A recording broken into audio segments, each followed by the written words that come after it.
Бишкекте 75 жаштагы аял 3-кабаттан кулап каза болду. Bir күн ичинде өлкөдө 23.528 киши коронавируска каршы эмдөөдөн өттү. Кыргызстан Кытайдын жардамы менен ковидке каршы вакцина чыгаруучу завод курушу мүмкүн. Улукбек Марипов кыш мезгилине даярдануунун маанилүүлүгүн белгиледи. Бишкекте 75 жаштагы аял киши 3-кабаттын балконунан кулап кетти. Өзгөчө кырдаалдар министрлиги билдиргендей, куткаруу кызматына 1946 жылы туулган Эрги аттуу аял 8-кичи райондогу үйдүн 3-кабатынан кулап кеткени тууралуу маалымат түшкөн. Ал дүкөндүн чатырына кулаган. Окуя болгон жерге 5 куткаруучу барды.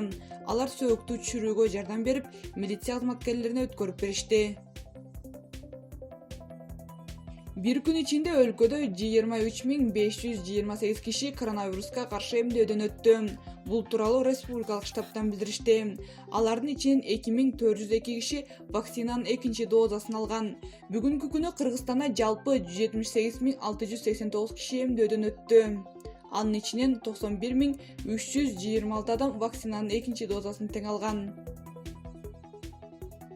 Министрлер кабинетинин төрагасынын орун басары Жылыс Бакашева тынчтык үчүн саякат деп аталган Пекин маданият алмашуу борборунун төрагасы Шао Чанчун менен жолугушту.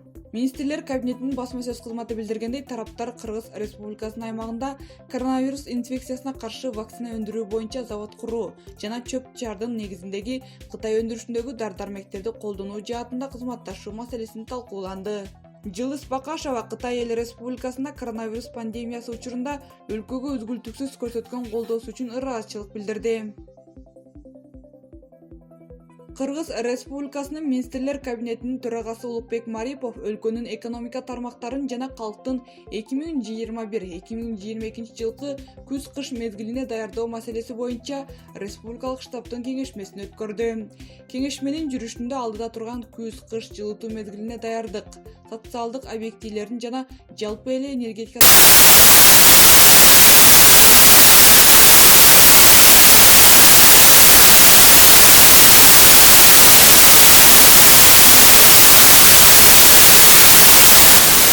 өкүлдөрү жана энергетика тармагынын башчылары жылытуу мезгилине даярдык көрүү боюнча жүргүзүлүп жаткан иштер тууралуу маалымат беришти.